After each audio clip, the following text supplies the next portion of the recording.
Bem-vindos ao segundo episódio que falamos sobre aquecimento global. Nesse episódio eu vou dar dados científicos que estão fora dos parâmetros utilizados para verificar se o aquecimento global é verdadeiro ou não é. Afinal, são gastados bilhões, não é?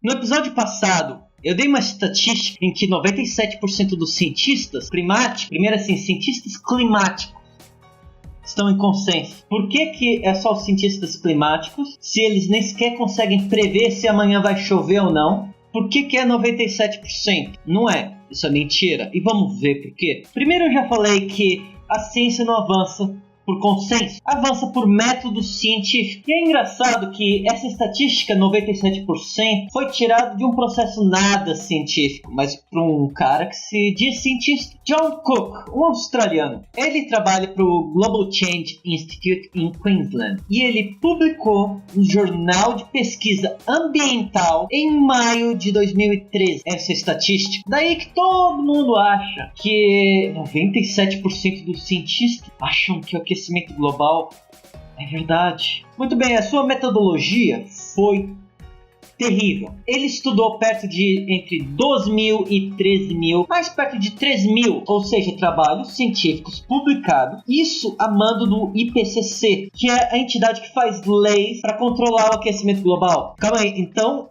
uma entidade que ganha monetariamente falando que existe aquecimento global, pagou os cientistas. Mas tudo bem.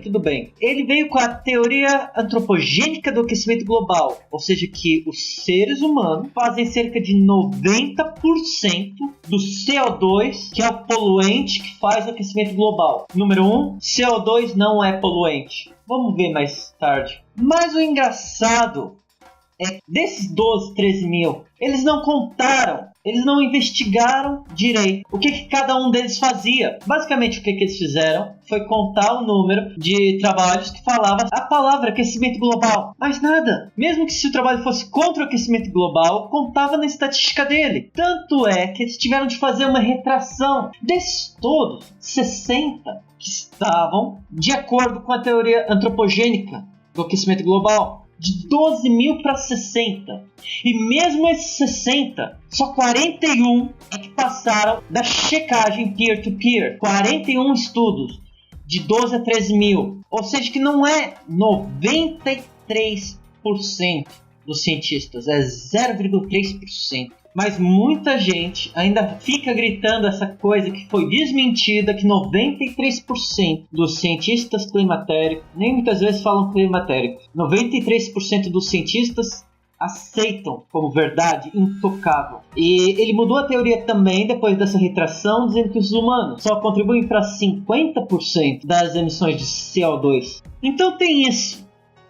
Revisão, validação, o método científico tem que ter essas coisas para existir. Então, voltando ao episódio passado, por que andam caçando a carreira de cientistas que se deparam com certas coisas que vão contra? E vocês se lembram que eu falei que em certos países dá pena de cadeia você falar contra o aquecimento global, a teoria do aquecimento global, que não passa de uma teoria. Mas John Cook não terminou aí. Ele nunca revelou os seus dados. Por mais que a comunidade científica pedisse, ele nunca mostrou os dados matrizes para os outros seus colegas simplesmente verem. E de repente houve um hacker que entrou na base de dados de onde ele trabalha e pegou todo o trabalho dele, todos os números.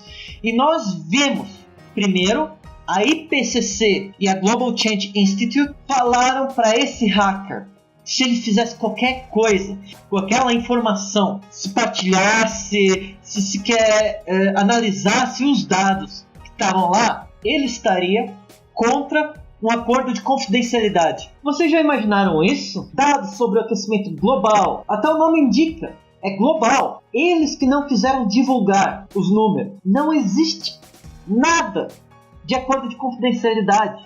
Isso era mentira, isso era pressão para o hacker deixar o que estava fazendo, tal como fazem pressão em cima dos cientistas para dizerem que sim, existe aquecimento global. Mas o que isso liberou? Liberou coisas, por exemplo, a cronologia do estudo que John Cook estava fazendo. E mostrou que, por exemplo, um dos seus estudantes, um dos seus ajudantes, reviu 675 artigos científicos em 72 horas. Já imaginou o que é você ter um funcionário assim tão bom no que faz? Artigos científicos são coisas, eu sei, eu já revi muitos, e são coisas complexas, são coisas que você tem que ler a mesma coisa 2 ou 3 vezes e verificar todos os números, todos os dados, para ver se tudo bate certo. 675 em 72 horas, esse cara é um gênio. Ou então ele mentiu. O que mais? Não só John Cook, mas o que todos os outros cientistas climatéricos, que nem conseguem prever se amanhã vai chover ou não, eles baseiam tudo sobre aquecimento global nas emissões de CO2. E CO2 não é um poluente, existe na atmosfera normalmente. Todas as estatísticas são baseadas só no CO2. Ok, eu vou te falar a grande maravilha que vai iluminar tudo o que foi dito até agora. Quem se opõe à teoria, que é uma teoria do aquecimento global, se opõe a que não é só o CO2 que modifica as condições climatéricas. Pronto, é só isso. Só isso. Existem muitos fatores, por exemplo, o Sol. Vocês acreditam que nos sistemas climatéricos que esses investigadores utilizam, eles não contam com o efeito do Sol? Isso por quê? Olha só isso. O Sol flutua a sua temperatura. Existe um fenômeno conhecido como máximo solar e o mínimo solar, que varia uma certa quantidade de anos entre o Sol estar no seu máximo e o Sol estar no seu mínimo. Nos últimos anos, o que nós vimos? A flutuação de calor, não só na Terra, mas em todos os planetas do sistema solar.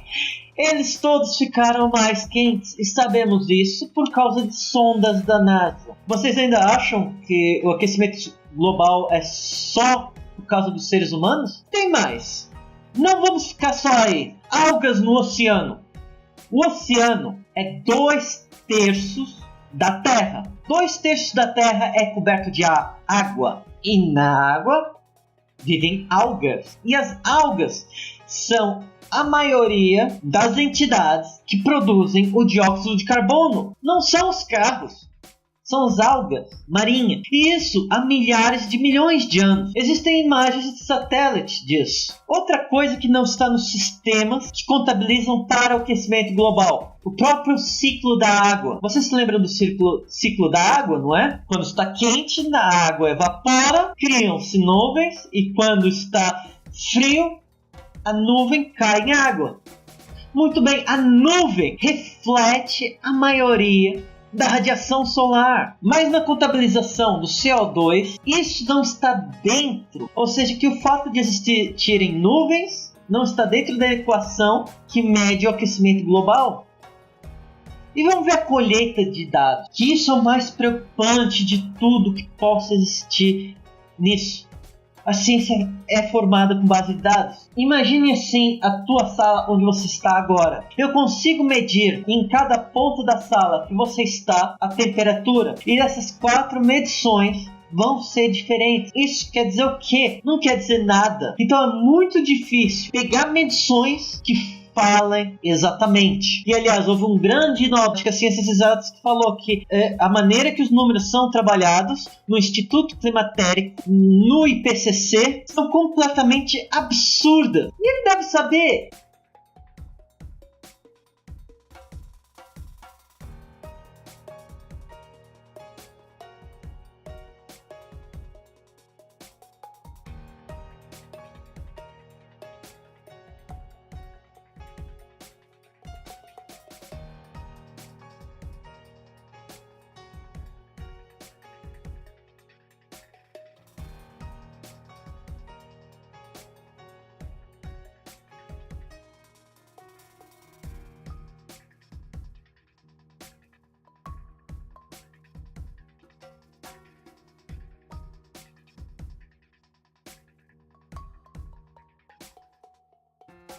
Mas vamos ver, desde 1960 e qualquer coisa, foram retirados diversos dados em balões atmosféricos. Uau, antes de existir satélites, existiam balões atmosféricos. E em 2006 foi publicado, mas foi publicado muito escondidamente. Não saiu em revista científica nenhuma. E os dados não indicam a ampliação de pontos quentes, ao contrário do aquecimento global, ao contrário do que a teoria do aquecimento global fala. E vamos falar sobre os modelos climatéricos. Em 60 anos de pesquisa, os modelos climatéricos não mudaram nada. E por diversas vezes na história, eles se mostraram errados. Por exemplo, James Hansen, ele foi considerado o pai da teoria do aquecimento global. Ele falou que em 2009 não teria nem Polo Norte nem Polo Sul. Estamos em 2017 e no último ano os polos ganharam quilômetros e quilômetros de gelo.